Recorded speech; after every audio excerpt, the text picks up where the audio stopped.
ನಮಸ್ಕಾರ ವೀಕ್ಷಕರೇ, ಸಂಚಯ ಕಾರ್ಯಕ್ರಮಕ್ಕೆ ಸ್ವಾಗತ. ಈ ದಿನ ನಮ್ಮ ಜೊತೆ ಇದ್ದರೆ ಸಾಹಿತಿ ರಾಜಶೇಖರ್ ಮಠಪತಿ ಸರ್. ನಿಮಗೆ ಕಾರ್ಯಕ್ರಮಕ್ಕೆ ಸ್ವಾಗತ. ನಮಸ್ಕಾರ ರಘುನಂದನ್. ರಾಗಂ ಎಂದು ಜನಪ್ರಿಯರಾಗಿರುವಂತಹ ರಾಜಶೇಖರ ಮಠಪತಿ ಅವರು ಪ್ರಸ್ತುತ ಕರ್ನಾಟಕ ಸಾಹಿತ್ಯ ಅಕಾಡೆಮಿಯ ಸದಸ್ಯರು. ವೃತ್ತಿಯಲ್ಲಿ ಇಂಗ್ಲಿಷ್ ಅಧ್ಯಾಪಕ. ಸದ್ಯ ಸರ್ಕಾರಿ ಪ್ರಥಮ ದರ್ಜೆ ಕಾಲೇಜು ವಿಜಯನಗರ ಇಲ್ಲಿ ಸೇವೆ ಸಲ್ಲಿಸುತ್ತಿದ್ದಾರೆ. ಕಾವ್ಯ, ಕತೆ, ನಾಟಕ, ವಿಮರ್ಶೆ, ಭಾಷಾಂತರ, ಸಂಶೋಧನೆ, ಸಂಪಾದನೆ ಇತ್ಯಾದಿ ಕ್ಷೇತ್ರಗಳಲ್ಲಿ ಸಾಹಿತ್ಯ ಕೃಷಿ ಮಾಡಿದ್ದಾರೆ. ಇದುವರೆಗೂ ಇವರು ಪ್ರಕಟಿಸಿದ ಕೃತಿಗಳ ಸಂಖ್ಯೆ 72ಕ್ಕೂ ಹೆಚ್ಚು. ಅವುಗಳಲ್ಲಿ ಪ್ರಮುಖವಾದವುಗಳು ಇರುವಷ್ಟು ಕಾಲ, ಓಶೋ ಎಂಬ ವಿದ್ರೋಹಿಯ ಕತೆ, ಗಾಂಧಿ ಅಂತಿಮ ದಿನಗಳು, ಫಕೀರನ ಫಿಲ್ಮಿ ದುನಿಯಾ, ಹೆಣ್ಣು ಹೇಳುವ ಅರ್ಧಸತ್ಯ, ಜಗತ್ಪ್ರಸಿದ್ಧ ಭಾಷಣಗಳು, ಜಾನ್ ಕೀಟ್ಸನನ್ನು ಕುರಿತ ನೀರ ಮೇಲೆ ನೆನಪು ಬರದು ಎನ್ನುವ ಅನೇಕ ಕೃತಿಗಳನ್ನು ಇವರು ರಚಿಸಿದ್ದಾರೆ. ಇವರಿಗೆ ಅನೇಕ ಪ್ರಶಸ್ತಿ ಗೌರವಗಳು ಕೂಡ ಸಂದಿವೆ.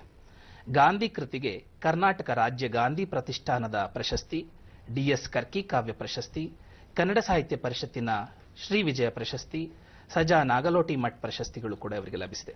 ಇದಲ್ಲದೆ ಬಹಳ ಮುಖ್ಯವಾಗಿ ಕನ್ನಡ ಸಾಹಿತ್ಯ ಪರಿಷತ್ತಿನ ಅಖಂಡ ಇಂಡಿ ತಾಲೂಕು 11ನೇ ತಾಲೂಕು ಸಾಹಿತ್ಯ ಸಮ್ಮೇಳನದ ಸರ್ವಾಧ್ಯಕ್ಷರು ಕೂಡ ಆಗಿದ್ದಾರೆ. ಹೀಗೆ ಸಾಹಿತ್ಯದಲ್ಲಿ ಅನೇಕ ಸೇವೆಯನ್ನು ಮಾಡಿರುವಂತಹ ರಾಜಶೇಖರ್ ಮಠಪತಿ ಅವರು ನಮ್ಮ ಜೊತೆ ಇದ್ದಾರೆ. ಅವ್ರ ಜೊತೆ ನಾವು ಒಂದಷ್ಟು ಮಾತಾಡೋಣ. ಸರ್, ವ್ಯಕ್ತಿ ಕೌಟುಂಬಿಕವಾಗಿ, ಭೌಗೋಳಿಕವಾಗಿ ಮತ್ತು ಅವನನ್ನು ರೂಪಿಸೋದಕ್ಕೆ ಅವನ ಪರಿಸರ ಬಹಳ ಮುಖ್ಯ ಕಾರಣ ಆಗಿರುತ್ತೆ. ಹಾಗೆ ನಿಮ್ಮ ಕೌಟುಂಬಿಕ ಬಾಲ್ಯ ಅಥವಾ ನೀವು ಬೆಳೆದು ಬಂದ ಪ್ರಾದೇಶಿಕ ಪರಿಸರ ನಿಮ್ಮನ್ನು ಹೇಗೆ ರೂಪಿಸಿದೆ, ಅದರ ಬಗ್ಗೆ ಒಂದಷ್ಟು ನಮ್ಮ ಜೊತೆ ಹಂಚ್ಕೋಬೋದಲ್ಲ? ಖಂಡಿತ. ನಾನು ಕರ್ನಾಟಕದ ಗಡಿ ಭಾಗದಿಂದ ಬಂದಿರತಕ್ಕಂಥ ವ್ಯಕ್ತಿ. ನನ್ನ ಇಡೀ ಸಾಹಿತ್ಯ, ಬದುಕು, ಬರಹ ಅದನ್ನು ವ್ಯಾಪಿಸಿಕೊಂಡಿರೋದು ನನ್ನ ಗಡಿ ಸಂಸ್ಕೃತಿ. ಕನ್ನಡ ಮತ್ತು ಮರಾಠಿ ಎರಡು ಸಮಸಮನಾಗಿ ಬಳಕೆಯಾಗಿರ್ತಕ್ಕಂಥ, ಕನ್ನಡ ಮತ್ತು ಮರಾಠಿ ಕಾವ್ಯ ಮತ್ತು ಸಾಹಿತ್ಯದ ಗತಿ ಮತ್ತು ಲಯಕ್ಕೆ ಹೊಂದಿಕೊಂಡು ನಾವು ನಮ್ಮ ಸಾಹಿತ್ಯ ಕೃಷಿಯನ್ನು ಮಾಡಿಕೊಂಡು ಬಂದಿರತಕ್ಕಂಥದ್ದು. ನಾನು ಮೂಲತಃ ಬಿಜಾಪುರ ಜಿಲ್ಲೆಯ ಚಡಚಣದವನು. ಚಡಚಣದಿಂದ ಒಂದು 7 ಕಿಲೋಮೀಟರ್ ನೀವು ಹೋಗ್ಬಿಟ್ರೆ ಆ ಕಡೆ ಮಹಾರಾಷ್ಟ್ರ ಪ್ರಾರಂಭ ಆಗ್ತದೆ. ಹೀಗಾಗಿ ನನ್ನ ಬರಹದ ಹಿಂದೆ ಪಂಢರಪುರದ ಪಂಢರನಾಥನ ವಾರ್ಖರಿ ಸಂಪ್ರದಾಯದ ಮತ್ತು ಹಿಂದಿ ಸಾಹಿತ್ಯದ, ನಾವು ಬಿಜಾಪುರ ಜಿಲ್ಲೆಯಿಂದ ಬಂದವರಾಗಿರೋದ್ರಿಂದ ಉರ್ದು ಸಾಹಿತ್ಯದ ಪ್ರಭಾವನ ಸಾಕಷ್ಟು ನೀವು ಕಾಣಬಹುದಾಗಿದೆ. ಕನ್ನಡ ಸಾಹಿತ್ಯವನ್ನು ಅಥವಾ ನನ್ನ ಸಾಹಿತ್ಯವನ್ನು ವಿಶೇಷವಾಗಿ ರೂಪಿಸೋದ್ರಲ್ಲಿ ಮತ್ತು ಅದಕ್ಕೆ ಒಂದು ಹೊಸ ಆಯಾಮವನ್ನು ಕೊಡೋದ್ರಲ್ಲಿ ಕನ್ನಡ, ಮರಾಠಿ, ಹಿಂದಿ ಭಾಷೆಗಳು ಬಹಳಷ್ಟು ಮಹತ್ವದ ಪಾತ್ರವನ್ನು ಆಡಿದವೆ ಅಂತೆಲ್ಲ ನಾನು ಅಂದುಕೊಳ್ತೇನೆ. ಜೊತೆಗೆ ಬಿಜಾಪುರ ಜಿಲ್ಲೆಯ ಬಹಳ ವಿಶೇಷ ಸಂಗತಿ ಅಂದರೆ ಕರ್ನಾಟಕಕ್ಕೆ ಅತ್ಯುತ್ತಮವಾದ ಇಂಗ್ಲಿಷ್ ಸಾಹಿತಿಗಳು, ಇಂಗ್ಲಿಷ್ ಬರಹಗಾರರನ್ನು ಕೂಡ ಕೊಟ್ಟಿರ್ತಕ್ಕಂಥದ್ದು. ಹೀಗಾಗಿ 3 ಭಾಷೆಗಳನ್ನು ಸಮಸಮನಾಗೆ ಓದ್ತಕ್ಕಂಥ ಅವಕಾಶ, ಗಡಿ ಸಂಸ್ಕೃತಿಯಿಂದ ವಿಶ್ವವನ್ನು ವಿಶಾಲವಾಗಿ ನೋಡ್ತಕ್ಕಂಥ, ಕನ್ನಡ ಸಾಹಿತ್ಯ ಲೋಕವನ್ನು ಭಿನ್ನವಾಗಿ ನೋಡ್ತಕ್ಕಂಥ ಒಂದು ಅವಕಾಶ ಸಿಕ್ಕಿದೆ ಅಂತೇಳಿ ಅನ್ಬೋದು. ಕೌಟುಂಬಿಕವಾಗಿ ನಿಮಗೆ ವಾತಾವರಣ ಇತ್ತು ಸರ್, ಅಥವಾ ನಿಮ್ಮ ಕುಟುಂಬದಲ್ಲಿ ಯಾರ ಸಾಹಿತಿಗಳು ಅಥವಾ ಸಾಂಸ್ಕೃತಿಕವಾಗಿ ಯಾರ ಸಾಧಕರು ಇದ್ರ? ನೀವು ಈಗ 72 ಕೃತಿಗಳನ್ನ ರಚಿಸಿದ್ದೀರಿ. ಈ ಕೇವಲ ಓದು ಮಾತ್ರ ಇದಕ್ಕೆ ಸಾಧ್ಯ ಆಗೋದಿಲ್ಲ. ಖಂಡಿತ. ತನ್ನ ಪರಿಸರ, ಬದುಕು, ಬಾಲ್ಯ ಇವೆಲ್ಲವೂ ಕೂಡ ಅದಕ್ಕೆ ಕಾರಣ ಆಗುತ್ತೆ. ಹಾಗಾಗಿ ಕೌಟುಂಬಿಕ ನೆಲೆಯಲ್ಲಿ ಏನಾದರೂ ಆ ಥರದ್ದೊಂದು ವಾತಾವರಣ ಇತ್ತೇ ನಿಮಗೆ? ಸಾಹಿತ್ಯ ಪ್ರಕಟಣೆಯಲ್ಲಿ ನಾವು ಮಹತ್ವದ ಯಾವುದೇ ಲೇಖಕರನ್ನ ನನ್ನ ಮನೆತನದಲ್ಲಿ ನೋಡಲಿಕ್ಕೆ ಸಾಧ್ಯ ಇಲ್ಲ. ಆದರೆ ಸಾಹಿತ್ಯ, ಸಂಗೀತ, ದೊಡ್ಡಾಟ, ಬಯಲಾಟ ಇವುಗಳ ಒಂದು ಸಂಸ್ಕೃತಿ ನನ್ನ ಮನೆಯಲ್ಲಿ ಅದನ್ನು ಗಮನಿಸಬಹುದು. ಉದಾಹರಣೆಗೆ ಕರ್ನಾಟಕ ಕಂಡ ಅಪರೂಪದ ಕೃಷ್ಣ ಪಾರಿಜಾತದ ಕಲಾವಿದರಾಗಿರ್ತಕ್ಕಂಥ ಮಲ್ಲಯ್ಯ ಸ್ವಾಮಿ ಅಥಣಿ ಅವರು ಕರ್ನಾಟಕ ಜನಪದ ಅಕಾಡೆಮಿಯ ಸದಸ್ಯರೂ ಕೂಡ ಆಗಿದ್ರು. ಸುಮಾರು 50 ವರ್ಷ ಅವರು ಕೃಷ್ಣ ಪಾರಿಜಾತಕ್ಕಾಗಿ ತಮ್ಮ ಬದುಕನ್ನು ಒಡುಪಾಗಿಟ್ಟಿರ್ತಕ್ಕಂಥ ಅತ್ಯಂತ ಮಹತ್ವದ ವ್ಯಕ್ತಿ. ಅದಕ್ಕಿಂತಲೂ ಮುಖ್ಯವಾಗಿ ಇನ್ನೊಂದು ಕಡೆ ಹೋದರೆ ನನ್ನ ತಾಯಿಯ ಸೈಡ್ನಿಂದ ಸೌದಿ ಮಲ್ಲಯ್ಯ ಅಂತಕ್ಕಂಥ ಬಹಳ ದೊಡ್ಡ ಕಲಾವಿದ. ಬಹುತೇಕ ಆ ಕಾರಣ ಇರಬಹುದು. ಸಾಹಿತ್ಯಕ್ಕೆ ನಾವು 2 ಆಯಾಮಗಳನ್ನು ಬಹಳ ಮುಖ್ಯವಾಗಿ, ಬರೆದಿದ್ದಷ್ಟೇ ಸಾಹಿತ್ಯ ಅಲ್ಲ, ಬದಲಾಗಿ ತಲೆಮಾರುಗಳಿಂದ, ಜನಗಳಿಂದ ಮೌಖಿಕವಾಗಿ ಹರಿದುಕೊಂಡು ಹೋಗಿರ್ತಕ್ಕಂಥದ್ದು ಕೂಡ ಸಾಹಿತ್ಯದ ಬಹಳ ದೊಡ್ಡ ವಿಶೇಷತೆ ಅಂತೇಳಿ ನಾವು ಅಂದ್ಕೊಳ್ತೇವೆ. ಆ ನಿಟ್ಟಿನಲ್ಲಿ ಮೌಖಿಕವಾಗಿ ಬಂದ ಪರಂಪರೆ, ಮೌಖಿಕ ಕಲಾವಿದರ ಒಂದು ಪರಂಪರೆ ನನ್ನ ಸಾಹಿತ್ಯವನ್ನು ರೂಪಿಸುವುದರಲ್ಲಿ ಬಹಳ ದೊಡ್ಡ ಪಾತ್ರವನ್ನು ಆಡಿದೆ ಅಂತ. ಕೃಷ್ಣ ಪಾರಿಜಾತ, ಗಡಿನಾಡು ಮತ್ತು ರಂಗಭೂಮಿ, ಸಂಗೀತ ಎಲ್ಲ ಕ್ಷೇತ್ರಗಳಿಗೂ ವಿಜಾಪುರ ಜಿಲ್ಲೆ ಬಹಳ ಮಹತ್ವದ ಕೊಡುಗೆಯನ್ನು ಕೊಟ್ಟಿದೆ. ವಾಸ್ತುಶಿಲ್ಪಕ್ಕೂ ಕೂಡ ಬಹುಶಃ ಇದೆಲ್ಲವೂ ನಿಮ್ಮನ್ನು ರೂಪಿಸಿದೆ ಅಂತ ಅನಿಸುತ್ತೆ. ಖಂಡಿತ. ನನಗೆ ಇನ್ನೊಂದು ಬಹಳ ಮುಖ್ಯವಾಗಿ ಕಾಡುದು ಸರ್, ಕನ್ನಡದಲ್ಲಿ ಇಂಗ್ಲಿಷ್ ಸಾಹಿತ್ಯವನ್ನು ಓದಿಕೊಂಡು ಕನ್ನಡ ಸಾಹಿತ್ಯದಲ್ಲಿ ಅಭಿವ್ಯಕ್ತಿಸಿದವರು ತುಂಬಾ ಜನ ಇದ್ದಾರೆ. ಅದಕ್ಕೊಂದು ದೊಡ್ಡ ಪರಂಪರೆ ಇದೆ. ನೀವು ಇಂಗ್ಲಿಷ್ ಸಾಹಿತ್ಯದ ವಿದ್ಯಾರ್ಥಿ, ಆದರೆ ಬರೆದಿದ್ದು ಕನ್ನಡದಲ್ಲಿ.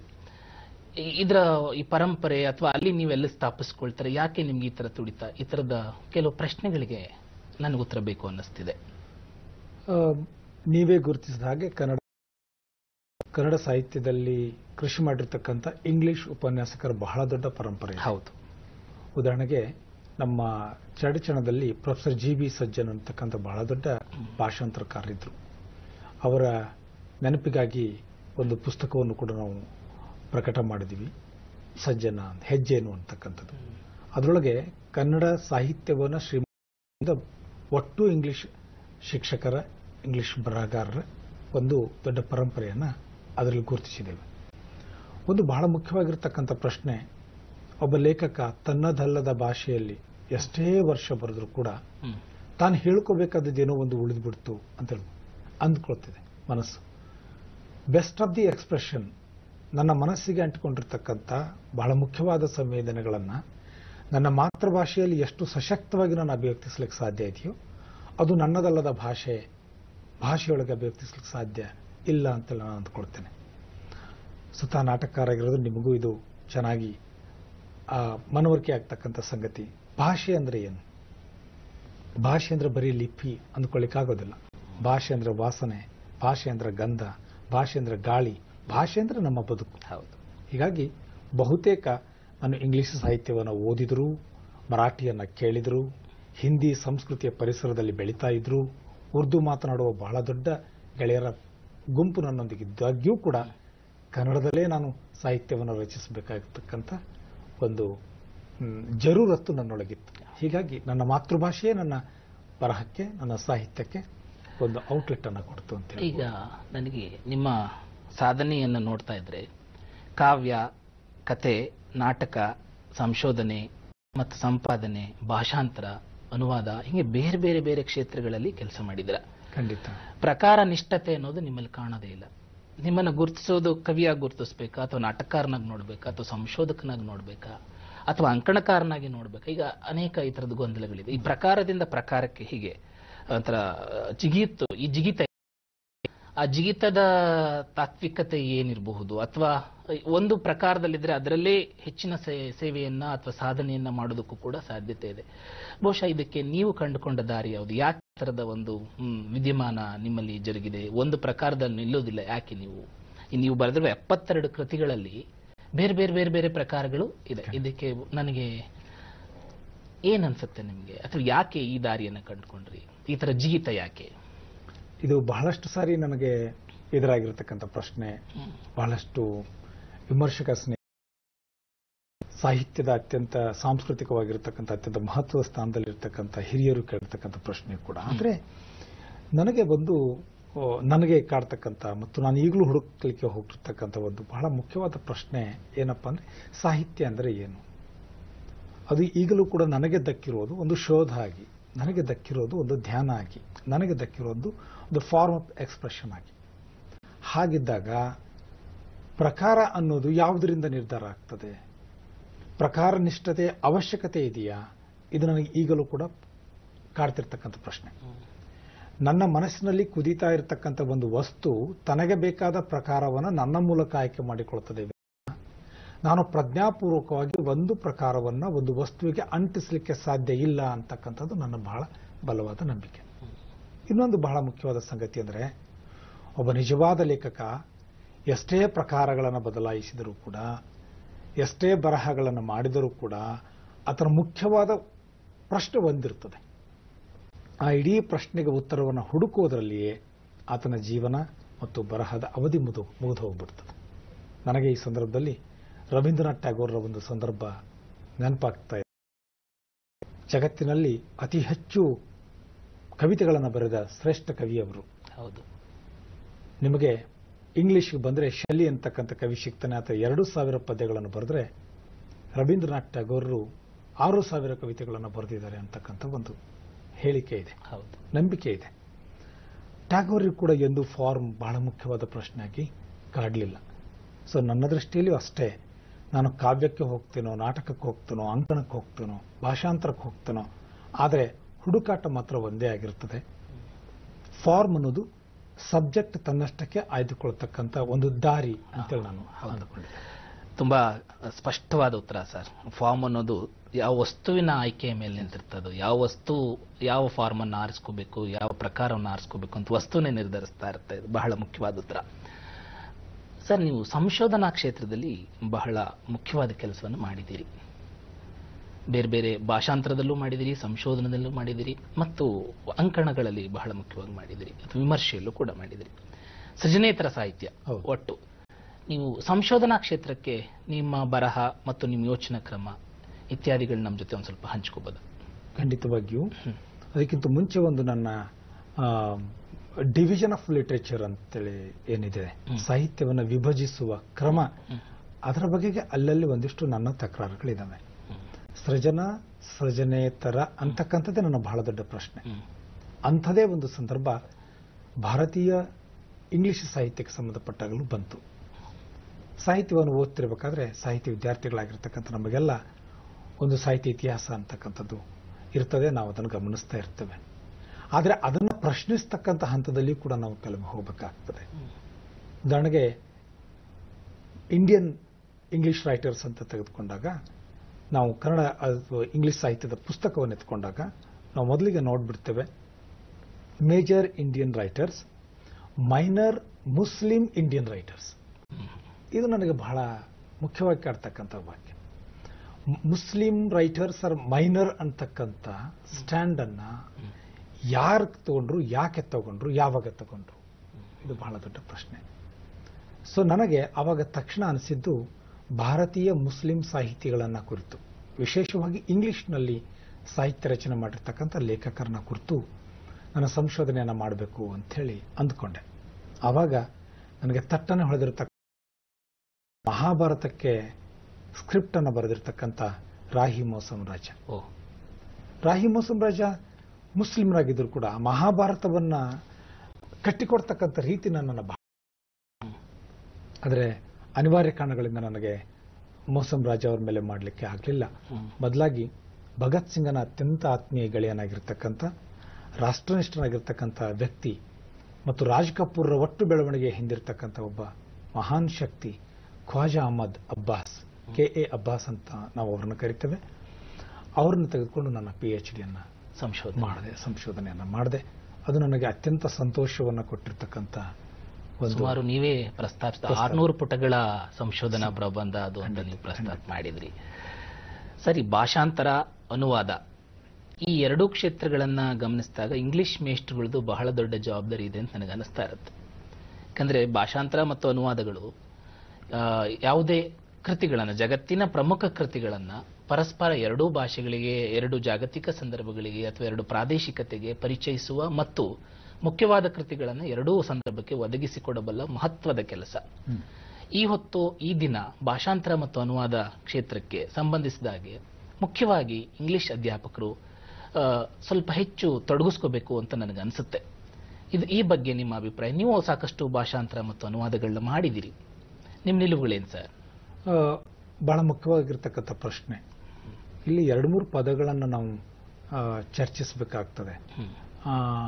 ಅದನ್ನು ನಾವು ಟ್ರಾನ್ಸ್ಲೇಷನ್, ಟ್ರಾನ್ಸ್ಕ್ರಿಯೇಷನ್, 2 ಶಬ್ದಗಳಲ್ಲಿ. ಟ್ರಾನ್ಸ್ಕ್ರಿಯೇಷನ್ದಲ್ಲಿ ನಂಬಿಕೆ ಇಟ್ಟಿರ್ತಕ್ಕಂಥವು ನಾನು, ಟ್ರಾನ್ಸ್ಲೇಷನ್ಗಿಂತಲೂ. ಆದರೆ ಒಂದು ನಿಮಗೆ ಬಹಳ ಮುಖ್ಯವಾಗಿ ಹೇಳಬೇಕಾದಿದ್ದು, ಮೊದಲಿಗಿಂತಲೂ ಈಗ ಸಂದರ್ಭ ಬದಲಾಗಿ ಹೋಗಿದೆ.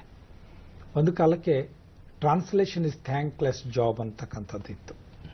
ಅದು ಎಷ್ಟು ಮಾಡಿದ್ರು ಅಷ್ಟೇ ಅಂತಕ್ಕಂಥದ್ದಿತ್ತು. ಅಫ್ಕೋರ್ಸ್ ನಾವು ಸಾಹಿತ್ಯದ ಮುಖ್ಯವಾಹಿನಿಯಲ್ಲಿ ಇದ್ದವರು ಭಾಷಾಂತರಕಾರರನ್ನ ಆ ರೀತಿ ಕಂಡಿರ್ತಕ್ಕಂಥ ಸಂದರ್ಭಗಳನ್ನು ನೋಡಿದ್ದೀವಿ. ಆದರೆ ಬಹಳ ಸಂತೋಷದ ಸಂಗತಿ ಅಂದರೆ ಈ ದಶಕ, ಈಗ ನಾವಿರ್ತಕ್ಕಂಥ ಸಂದರ್ಭದಲ್ಲಿ ಭಾಷಾಂತರಕ್ಕೆ ಎಲ್ಲಿಲ್ಲದ ಮನ್ನಣೆ ಬಂದಿದೆ.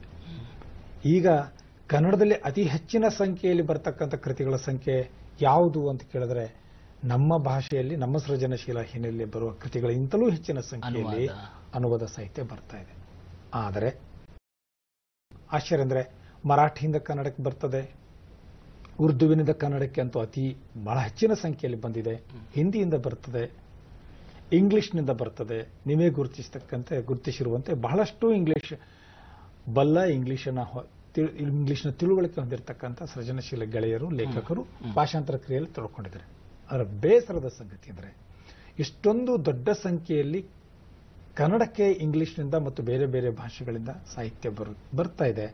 ಆದ್ರೆ ಕನ್ನಡದಿಂದ ಎಷ್ಟು ಮಟ್ಟಿಗೆ ಸಾಹಿತ್ಯ ಬೇರೆ ಕಡೆ ಹೋಗ್ತಾ ಇದೆ. ಕನ್ನಡ ಜಗತ್ತಿನ ಆಲೋಚನೆ, ಕನ್ನಡ ಮನಸ್ಸಿನ ಚಿಂತನೆ ಸಾಕಷ್ಟು ಬೆಳವಣಿಗೆಯಾಗಿದೆ, ವಿಶ್ವತೋಮುಖವಾಗಿ ಬೆಳೀತಾ ಇದೆ. ಆದರೆ ಬಹುತೇಕ ಅದನ್ನ ಬೇರೆ ಭಾಷೆಗಳಿಗೆ ರವಾನಿಸುವ, ಬೇರೆ ಸಂಸ್ಕೃತಿಗಳಿಗೆ ಮುಖಾಮುಖಿಯಾಗಿಸುವಲ್ಲಿ ಕನ್ನಡ ಮತ್ತು ಇಂಗ್ಲಿಷ್ ಉಪನ್ಯಾಸಕರಿಬ್ಬರು, ಬರಹಗಾರರಿಬ್ಬರು ಕ್ರಿಯಾಶೀಲರಾಗಿರ್ಬೇಕಾದ ಸತ್ಯ, ಇಬ್ಬರು ಕ್ರಿಯಾಶೀಲರಾಗಿರಬೇಕು. ಸರ್, ನೀವು ಸಾಕಷ್ಟು ಪತ್ರಿಕೆಗಳಿಗೆ, ಪಾಕ್ಷಿಕಗಳಿಗೆ ಅಂಕಣಗಳನ್ನ ಬರೆದಿದ್ದೀರಿ. ಅಂಕಣ ಸಾಹಿತ್ಯದ್ದು ತುಂಬಾ ಮಹತ್ವದ ಜವಾಬ್ದಾರಿ ಅಂತಾನೆ ನಾನು ನಂಬಿದ್ದೀನಿ. ಯಾಕಂದ್ರೆ ವ್ಯಕ್ತಿ, ಸಮುದಾಯ, ಅದು ಆ ಕ್ಷಣದ, ಆ ಸಂದರ್ಭದ, ಆ ಹೊತ್ತಿನ ಘಟನೆಗಳ ಅನೇಕ ತಲ್ಲಣಗಳಿಗೆ ಅದು ಆ ಕ್ಷಣದಲ್ಲೇ ಉತ್ತರಗಳನ್ನ ಕೊಡ್ತಾ ಇರುತ್ತೆ ಮತ್ತು ಪ್ರತಿಕ್ರಿಯಿಸ್ತಾ ಇರುತ್ತೆ. ಈಗ ಅಂಕಣ ಸಾಹಿತ್ಯಕ್ಕೆ ಇದರದೊಂದು ಸಂವೇದನಾಶೀಲತೆ ಮತ್ತು ಅದಕ್ಕೊಂದು ಪರಂಪರೆ ಎಲ್ಲವೂ ಇದೆ. ಸೊ ನೀವು ಸಾಕಷ್ಟು, ನಾನು ಗಮನಿಸಿದಾಗೆ ಸಾಕಷ್ಟು ಅಂಕಣ ಸಾಹಿತ್ಯದಲ್ಲಿ ಕೆಲಸವನ್ನು ಮಾಡಿದ್ದೀರಿ. ಅನೇಕ ಪತ್ರಿಕೆಗಳಿಗೆ ಬೇರೆ ಬೇರೆ ಬೇರೆ ಅಂಕಣಗಳ ಹೆಸರಲ್ಲಿ ಬರೆದಿದ್ದೀರಿ, ಅಂಕಣಗಳನ್ನ ಬರೆದಿದ್ದೀರಿ. ನಿಮ್ಮ ಪ್ರಮುಖ ಅಂಕಣ ಕೃತಿಗಳನ್ನು ಕುರಿತು ಮತ್ತು ಅಂಕಣ ಸಾಹಿತ್ಯದ ಬಗೆಗಿನ ನಿಮ್ಮ ಒಲವು ನಿಲುವುಗಳನ್ನು ಕುರಿತು ಒಂದಷ್ಟು ನಮ್ಮ ವೀಕ್ಷಕರ ಜೊತೆ ಹಂಚ್ಕೋಬಹುದು ಅಂತ ಅನ್ನಿಸ್ತಾ ಇದೆ ನನಗೆ ತುಂಬಾ ಹತ್ತಿರವಾಗಿರತಕ್ಕಂಥ ಪ್ರಶ್ನೆಗೆ, ಚರ್ಚೆಗೆ ನೀವು ಹೇಳಿದ್ರಿ ಅಂತಿಲ್ಲ ಅಂದ್ಕೊಳ್ತೇನೆ. ಒಬ್ಬ ಲೇಖಕನಾಗಿ ನಾನು ನನ್ನ ಬದುಕಿನ ಗಳಿಕೆಯನ್ನು ಕೂಡ ಮಾಡ್ಕೋಬೇಕಾಗಿತ್ತು. ಬರಹವನ್ನೇ ಮಾಡಿ ಬದುಕತಕ್ಕಂಥ ಒಂದು ಸಂದರ್ಭ ನನ್ನ ಜೀವನದಲ್ಲಿ ಇತ್ತು. ಆ ಕಾರಣಕ್ಕಾಗಿ ನಾನು ತಕ್ಷಣ ಮೊರೆ ಹೋದ ಒಂದು ಪ್ರಕಾರ ಅಂಕಣ ಸಾಹಿತ್ಯ. ನನ್ನ ಈ ಸಂದರ್ಭದಲ್ಲಿ ಈ ನಾಡಿನ ಮಹತ್ವದ ಪತ್ರಕರ್ತರು, ಹಿರಿಯರು ಆಗಿರತಕ್ಕಂಥ ಮಹಾದೇವ ಪ್ರಕಾಶರನ್ನ ಸ್ಮರಿಸಿಕೊಳ್ತೇನೆ. ಈ ಭಾನುವಾರ ಪತ್ರಿಕೆಯಲ್ಲಿ ನಾನು ಓಶೋ ನನ್ನ ಕುರಿತು ಅಂಕಣವನ್ನು ಶುರು ಮಾಡಿದೆ. ಓಶೋ ಎಂಬ ವಿದ್ರೋಹಿಯ ಕತೆ ನನ್ನ ಮೊಟ್ಟ ಮೊದಲನೆಯ ಅಂಕಣ ಬರಹ ಆಗಿತ್ತು. ಅದಕ್ಕಿಂತಲೂ ಅದರ ನಂತರ ಗಾಂಧಿಯನ್ನ ಕುರಿತು ಗಾಂಧಿ ಮುಗಿಯದ ಅಧ್ಯಾಯ ಅಂತಕ್ಕಂಥ 169 ವಾರಗಳವರೆಗೆ ನಿರಂತರವಾಗಿ ನಾನು ಅಲ್ಲಿ ಬರಿತಾ ಬಂದೆ. ಆನಂತರ ನಿರಂತರ 2 ವರ್ಷಗಳವರೆಗೆ ಸಂಯುಕ್ತ ಕರ್ನಾಟಕಕ್ಕೆ ಇಡೀ ವಿಶ್ವದುದ್ದಕ್ಕೂ ಕೊಲೆಯಾಗಿರ್ತಕ್ಕಂಥ ಲೇಖಕರನ್ನ ಕುರಿತು ಬರಿತಾ ಬಂದೆ. ಕಾವ್ಯಕ್ಕೆ ಉರುಳು ಅಂತಕ್ಕಂಥ ಅಂಕಣವನ್ನ ಭಾಗ 1, 2, 3, 4 ಅವುಗಳನ್ನು ಬರಿತಾ ಬಂದೆ. ಅಂಕಣ ಸಾಹಿತ್ಯದ ಬಗ್ಗೆ ನನಗಿರ್ತಕ್ಕಂಥ ನಂಬಿಕೆ ಏನು ಅಂದ್ರೆ, ಬಹಳಷ್ಟು ಜನರಿಗೆ ಅಂಕಣ ಸಾಹಿತ್ಯ ಅಂದ್ರೆ ಅದೊಂದು ತಾತ್ಕಾಲಿಕವಾಗಿ ಹುಟ್ಟಿ ತಾತ್ಕಾಲಿಕವಾಗಿ ಬರೀತಕ್ಕಂಥ ಸಾಹಿತ್ಯ ಅಂತಕ್ಕಂಥ ಒಂದು ನಂಬಿಕೆ ಇದೆ. ಆದರೆ ನಾನು ಈ ಮಾತನ್ನ ಇಡಿಯಾಗಿ ಒಪ್ಪಿಕೊಳ್ಳೋದಿಲ್ಲ.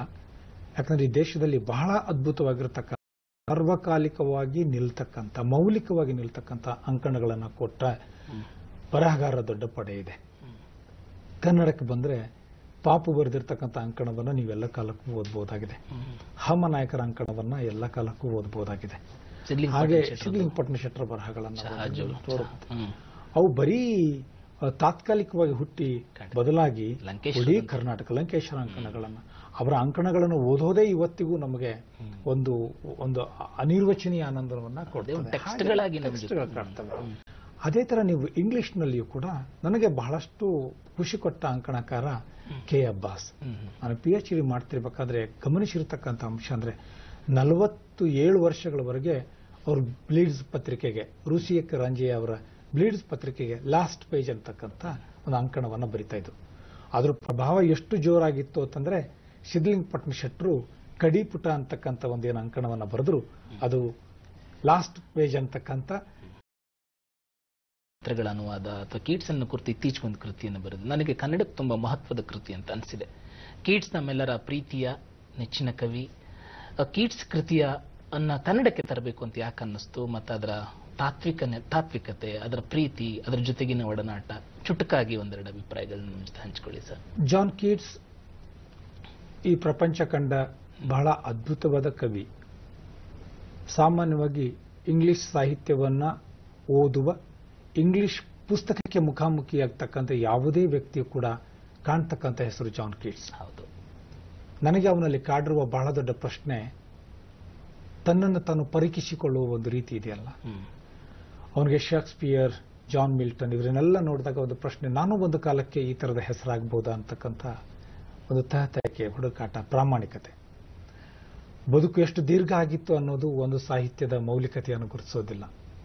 ಲೇಖಕ ಎಷ್ಟು ಕೃತಿಗಳನ್ನು ಬರೆದ ಅನ್ನೋದರ ಮೇಲೂ ಕೂಡ ಒಬ್ಬ ಲೇಖಕನ ಗಟ್ಟಿತನವನ್ನು ನೀವು ಗುರುತಿಸಲಿಕ್ಕಾಗೋದಿಲ್ಲ. ಬದಲಾಗಿ ಆತ ಅದರೊಂದಿಗೆ ಎಷ್ಟು ಅನುರಕ್ತನಾಗಿದ್ದ, ಎಷ್ಟು ಧ್ಯಾನಸ್ಥನಾಗಿದ್ದ ಅಂತಕ್ಕಂಥದ್ದು. ಕೀಟ್ಸ್ನಲ್ಲಿ ಕಾಣುವ ಅತಿ ದೊಡ್ಡ ಗುಣ ಈ ಧ್ಯಾನ ಮತ್ತು ಆ ಅನುರಕ್ತತೆ. ಒಂದು ಮಾತನ್ನು ಹೇಳ್ತೇವೆ, ಕೀಟ್ಸ್ ಬದುಕಿದ್ದು ಕೇವಲ 23-22 ವರ್ಷದ ಅವಧಿ. ಆ ಅವಧಿಯಲ್ಲಿ ಏನ್ ಪಾಸ್ ಆಗಿ ಹೋಗಿದ್ರು ಕೂಡ ಅದು ಇತಿಹಾಸ ಆಗಿ ಹೋಗ್ತಕ್ಕಂಥ ಒಂದು ಸಂದರ್ಭ. ಹೀಗಾಗಿ ಸುಮಾರು 14 ವರ್ಷ ಈ ಜಾನ್ ಕೀಟ್ಸ್ ನನ್ನನ್ನು ಕಾಡಿದ. ಕನ್ನಡಕ್ಕೆ ಕಟ್ಟಿಕೊಡಬೇಕು. ರೀಲ್ಗೆ ಕನ್ನಡಕ್ಕೆ ಬಂದಿದ್ರು, ದಾವದ ವಿಚಾರಗಳು ಕನ್ನಡಕ್ಕೆ ಬಂದಿದ್ದು, ಪ್ರಪಂಚದ ಇಂತಿಂಥ ಲೇಖಕರ ಬರಹಗಳು, ವಿಚಾರಗಳು ಕನ್ನಡಕ್ಕೆ ಬಂದಾಗ ಜಾನ್ ಕೀಟ್ಸ್ ಯಾಕೆ ಬರಲಿಲ್ಲ? ಯಾಕಂದ್ರೆ ಇಂಗ್ಲಿಷ್ ಸಾಹಿತ್ಯವನ್ನ ಪಾಠ ಮಾಡಿರ್ತಕ್ಕಂಥ, ಕೀಟ್ಸ್ನನ್ನ ಪಾಠ ಮಾಡಿರ್ತಕ್ಕಂಥ ದೊಡ್ಡ ಉಪಾಧ್ಯಾಯರ, ಲೇಖಕರ, ಚಿಂತಕರ ಪಡೆ ನಮ್ಮಲ್ಲಿದೆ. ಆದ್ರೆ ಕೀಟ್ಸ್ನ ಪತ್ರಗಳಿಗೆ ಸಾರ್ವಕಾಲಿಕವಾಗಿರ್ತಕ್ಕಂಥ ಒಂದು ಮೌಲ್ಯ ಇದೆ ಅಂತ ಅನಿಸ್ತು. ಅವು ಯಾವ ಕೇವಲ ವೈಯಕ್ತಿಕ ಪತ್ರಗಳಾಗಿವೆ. ಬಹಳ ಮುಖ್ಯವಾದ ಕೃತಿ ಸರ್ ನನಗನ್ಸಿದ್ದು. ಸರ್, ನನಗೆ ಮತ್ತೊಂದು ಪ್ರಶ್ನೆ ತುಂಬಾ ಕಾಡ್ತಾ ಇದೆ. ತಾವು ಚಡಚಣ, ಗಡಿನಾಡಿನವರು, ಚಡಚಣದಲ್ಲಿ ಜೋಳಿಗೆಯನ್ನು ಕಟ್ಕೊಂಡಿದ್ರಿ. ಜೋಳಿಗೆಯ ಮೂಲಕ ನಿಮ್ಮ ಮುಂದಿನ ಸಾಹಿತ್ಯಿಕ ಬದುಕು ಅಥವಾ ನಿಮ್ಮ ಮುಂದಿನ ಕನಸುಗಳು, ಮುಂದಿನ ಹೆಜ್ಜೆಗಳು, ಇದು ನನಗೆ ಅಗತ್ಯ ಅಂತ ಅನಿಸ್ತಾ ಇದೆ. ದಯಮಾಡಿ ಹೇಳಿ. ಜೋಳಿಗೆ ನನ್ನ ಕನಸಿನ ಮನೆಯಾಗು. ಅದು ನನ್ನ ಮನೆ ಅನ್ನೋದಕ್ಕಿಂತಲೂ ನಮ್ಮ ಮನೆ ಅನ್ನೋದು ಬಹಳ ಮುಖ್ಯ. 40 ವರ್ಷ ನನ್ನ ತಂದೆ ಆ ಊರಿನಲ್ಲಿ ಉಪನ್ಯಾಸಕರಾಗಿ, ಒಬ್ಬ ಸಾಮಾನ್ಯ ಮನುಷ್ಯನಾಗಿ ಸಮಾಜವನ್ನು ಕಟ್ಟಿಕೊಂಡಿರ್ತಕ್ಕಂಥದ್ದು. ನಾವು ಹುಟ್ಟಿ ಬೆಳೆದಿರ್ತಕ್ಕಂಥ ಊರು. ನನ್ನ ಊರಿನ ಬಗ್ಗೆ ನನಗಿರ್ತಕ್ಕಂಥ ಅಭಿಮಾನ, ನಾವು ಸಿಂಪಿ ಲಿಂಗಣ್ಣನವರ ಊರಿನವರು, ನಾವು ಮಧುರಚನ್ನರ ಊರಿನವರು, ನಾವು ಪಿ. ದುಲಾ, ರೇವಪ್ಪ ಕಾಪ್ಸೆ ಅವರ ಊರಿನವರು ಅಂತಕ್ಕಂಥದ್ದು. ಯಾಕಂದ್ರೆ ನೀವು ಜನಪದ ಸಾಹಿತ್ಯ ತಗೊಳ್ಳಿ, ಬಯಲಾಟ ತಗೊಳ್ಳಿ, ಭಾಷಾಂತರ ತೆಗೆದುಕೊಳ್ಳಿ, ಎಲ್ಲದರಲ್ಲಿಯೂ ಕೂಡ, ಈವನ್ ದಲಿತ ಚಳವಳಿಗಳನ್ನು ತೆಗೆದುಕೊಂಡ್ರೂ ಕೂಡ ನಮ್ಮ ಹೆಜ್ಜೆ ಮೊದಲ ಹೆಜ್ಜೆ ಆಗಿದೆ. ಈ ಕಾರಣಕ್ಕಾಗಿ ಗಡಿನಾಡಿನಲ್ಲಿ, ಅಂದ್ರೆ ನನ್ನ ಮನೆಯಿಂದ ಕೆಲವು ಹೆಜ್ಜೆಗಳು ನೀವು ಆಚೆ ಹೋಗ್ಬಿಟ್ರೆ ಮಹಾರಾಷ್ಟ್ರ ಪ್ರಾರಂಭ ಆಗ್ತದೆ. ಸೊ ಕನ್ನಡ ಮತ್ತು ಮರಾಠಿ ಸಾಹಿತ್ಯದ ಒಂದು ಸೌಹಾರ್ದದ ಸಂಕೇತವಾಗಿ ಈ ಜೋಳಿಗೆ ಬೆಳಿಬೇಕು, ಬೆಳಗಬೇಕು. ನಾಡಿನ ಎಲ್ಲ ಚಿಂತಕರು, ನನಗೆ ಬಹಳ ಖುಷಿ ಅಂದ್ರೆ ನನ್ನ ಮನೆ ಆ ಜೋಳಿಗೆ ಮುಂದೆ ಹಾಯ್ದು ಹೋಗ್ತಕ್ಕಂಥ ರಸ್ತೆ, ಅದು ಒಂದು ಕಾಲಕ್ಕೆ ನಾಮದೇವ, ಎಂತೆಂಥ ದೊಡ್ಡ ದೊಡ್ಡ ವಾರ್ಕರಿ ಪಂಥದ ಬಹಳ ದೊಡ್ಡ ಸಂತಕರು, ಚಿಂತಕರು ಹಾಯ್ದು ಹೋಗಿರ್ತಕ್ಕಂಥ ದಾರಿ. ಈ ಎಲ್ಲ ಸಾಂಸ್ಕೃತಿಕ ಸಾಹಿತ್ಯಿಕ ಹಿನ್ನೆಲೆಯನ್ನ ಮನಸ್ಸಿನಲ್ಲಿಟ್ಟುಕೊಂಡು ಜೋಳಿಗೆಯನ್ನ ರೂಪಿಸಿದ್ದೀನಿ. ಅಲ್ಲಿ ಈಗ ನಾಡಿನ ಅನೇಕ ಹಿರಿಯರು, ನಿನ್ನಂತ ಅತ್ಯಂತ ಪ್ರೀತಿಯ ಗೆಳೆಯರು ಕೂಡ ಬಂದು ಸಾಹಿತ್ಯ ರಚನೆಯಲ್ಲಿ ತೊಡಗ್ತಾ ಇದ್ದಾರೆ. ಅದಕ್ಕಿಂತಲೂ ಸಂತೋಷದ ಸಂಗತಿ ಮತ್ತೊಂದಿಲ್ಲ ಅಂತ ನಾನು. ನಿಜಕ್ಕೂ ಸಂತೋಷ. ಒಬ್ಬ ಕವಿ ಅಥವಾ ಒಬ್ಬ ಸಾಹಿತಿ ಯೋಚನೆ ಮಾಡ, ತಾನಿರುವ ನೆಲವನ್ನ, ತಾನಿರುವ ಜಾಗವನ್ನ ಅನೇಕರು ಬಂದು ಸಾಹಿತ್ಯಿಕ, ಸಂಶೋಧನಾತ್ಮಕ ಅಥವಾ ಸೃಜನಶೀಲ, ಸೃಜನೇತರ ಈ ತರ ಒಂಥರ ಸಾಂಸ್ಕೃತಿಕವಾಗಿ ತೊಡಗಿಸ್ಕೊಳ್ಬೇಕು ಅನ್ನೋ ಕನಸೇ ಬಹಳ ಮುಖ್ಯವಾದದ್ದು. ಹಾಗೆ ಗಡಿ ಭಾಗದಿಂದ ಬಂದು ಗಡಿನಾಡಿನ ಅಲ್ಲಿ ಒಂದು ಈ ಥರದೊಂದು ಸಂಸ್ಥೆಯ ರೂಪವನ್ನು ಕಟ್ಟಿಕೊಂಡು ಮನೆಯನ್ನೇ ಬಯಲಾಗಿಸಿಕೊಂಡು ಕೆಲಸ ಮಾಡ್ತಿದ್ದೀರಿ. ನಿಮ್ಮಿಂದ ಇನ್ನೂ ಅನೇಕ ಕೃತಿಗಳು ಕನ್ನಡಕ್ಕೆ ಬರಲಿ, ಅನೇಕ ಸಾಂಸ್ಕೃತಿಕವಾದಂತಹ ಚಟುವಟಿಕೆಗಳು ನಿಮ್ಮಿಂದ ಜರುಗಲಿ. ಜೋಳಿಗೆಯ ಮೂಲಕ ಮತ್ತು ಕನ್ನಡದ ಭಾಷೆಯ ಮೂಲಕ ಮತ್ತು ಇಂಗ್ಲಿಷ್ ಸಾಹಿತ್ಯದ ಅನುಸಂಧಾನದ ಮೂಲಕ ಕನ್ನಡಕ್ಕೆ ಹೆಚ್ಚೆಚ್ಚು ಕೊಡುಗೆಗಳು ಸಿಗಲಿ ಅಂತ ಆಶಿಸ್ತಾ, ಇದುವರೆಗೂ ನಮ್ಮ ಜೊತೆ ಬಂದು ಕಾರ್ಯಕ್ರಮದಲ್ಲಿ ಅನೇಕ ವಿಚಾರಗಳನ್ನ ಹಂಚಿಕೊಂಡಿದ್ದೀರಿ, ನಿಮ್ಮ ಅಭಿಪ್ರಾಯಗಳನ್ನ ತಿಳಿಸಿದಿರಿ. ನಿಮಗೆ ಪ್ರೀತಿಯ ಧನ್ಯವಾದಗಳು ಸರ್. ಸಾಹಿತ್ಯವನ್ನು ಕುರಿತಾಗಿದೆ, ನನ್ನ ಸಾಧನೆಯನ್ನು ಕುರಿತಾದ ಆಲೋಚನೆಗಳನ್ನು ಜನಮುಖಿಯಾಗಿಸುವಲ್ಲಿ ಇವತ್ತಿನ ಮಹತ್ವದ ಸಮಯವನ್ನು ನಾನು ನಿಮ್ಮೊಂದಿಗೆ ಕಳೆದಿದ್ದೇನೆ ಅಂತಕ್ಕಂಥ ಹೆಮ್ಮೆ ಮತ್ತು ಪ್ರೀತಿ ನನಗೂ ಇದೆ. ನಿಮಗೆಲ್ಲ ಮತ್ತೊಮ್ಮೆ ನಮಸ್ಕಾರಗಳು. ನಮಸ್ಕಾರ.